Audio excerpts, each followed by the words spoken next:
Tumsifu Yesu Kristo. Mheshimiwa Mhashamu Baba Askofu, itifaki imezingatiwa. Napenda kutoa neno la asante. Asante sana Mhashamu Baba Askofu kwa kupanga vizuri ratiba yako kwa siku ya leo na pia kwa siku zote na kwa majukumu mbalimbali ambayo unashughulika kwa ajili yetu na kwa ajili ya jimbo zima. Asante sana. Tunakushukuru Mheshimiwa Mkurugenzi wa Katekesi Jimbo pia kwa ushirikiano wako kwa nafasi mbalimbali tunapohitaji msaada wako. Asante sana Mheshimiwa Mkuu wa Chuo cha Ikando pamoja na walimu wenzako wote kwa majitoleo yenu ya kila siku kwa ajili ya ustawi wa vijana wetu. Hata kama mazingira yamekuwa bado hayajakaa vizuri, lakini mnajitahidi siku hadi siku kufanya kile ambacho kwa raha na kwa amani ni kwa ajili tu ya misaada yenu. Na tunapohitaji msaada wowote mpo tayari kutusaidia, au ushauri wowote mpo tayari kuwa pamoja nasi.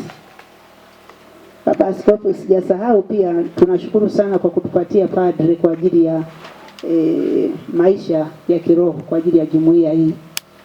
Vijana wetu nawaona wanachangamka, wanatabasamu, nafikiri amani inaanzia rohoni. Kama ingekuwa kiroho wana shida, nafikiri wasingekuwa wanachangamka hivi na kutabasamu. Kwa hiyo tunakushukuru sana kwa hilo. Mapadri uliotupatia basi wanatusaidia kila wakati, wapo pamoja nasi.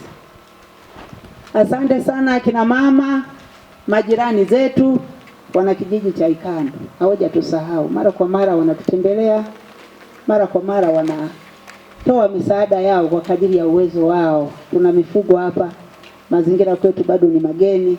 Basi huyu atasaidia mabua, huyu anasaidia, ni anatoa alicho nacho. Huo wote ni upendo wa kuonekana kwamba wanatukaribisha kwa moyo, wanaishi pamoja nasi kwa moyo na kwa upendo wote. Kwa hiyo tunawashukuru sana wana kijiji cha Ikando.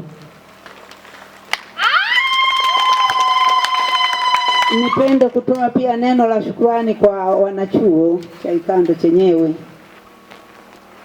Ninawashukuru sana kwa kuzingatia kile ambacho mmekiamua. Mmefika hapa, mpo serious na masomo, mnasoma. Lakini tungesema nini, mapato ya kusoma basi yanajionyesha katika haya matokeo mbalimbali ya kila mwaka. Kama alivyosema mkurugenzi, ni kweli tulianza namba 5, sasa tumekwenda 8, sasa sijui tutakuwa namba ngapi. Na hiyo ni tungesema nini? Tungesema ni pressure ya sisi wote hapa. Yaani tunafikiria hivi mwaka huu itakuwa namba ngapi? Kwa hiyo ninyi ndio mtakayo tuheshimisha. Yaani tunawategemea mtuheshimishe. Na tunategemea mwenyekiti, tunategemea mtuheshimishe. Na siongelei tu hawa wanaomaliza kwa mfano kwa sasa.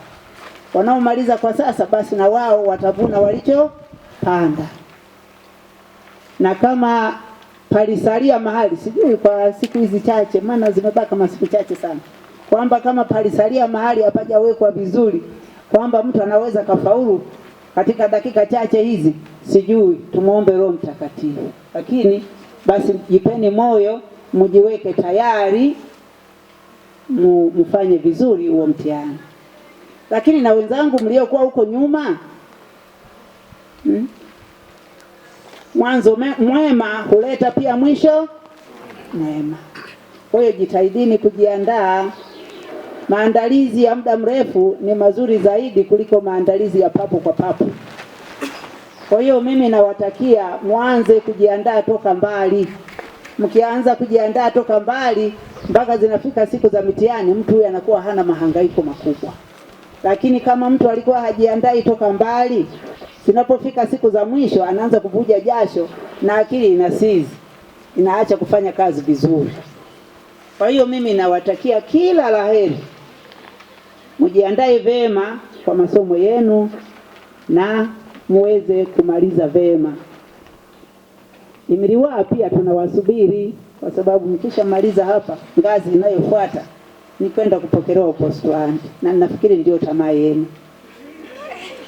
Jamii inaendelea kuwasubiri kwa hamu na inawaombea. Asante. Naona kabla ya sijamkaribisha baba askofu aseme neno, baba askofu ningemuomba mwenyekiti kidogo apate kanafasi kwa kusema, mwenyekiti wa kijiji cha Ikanda.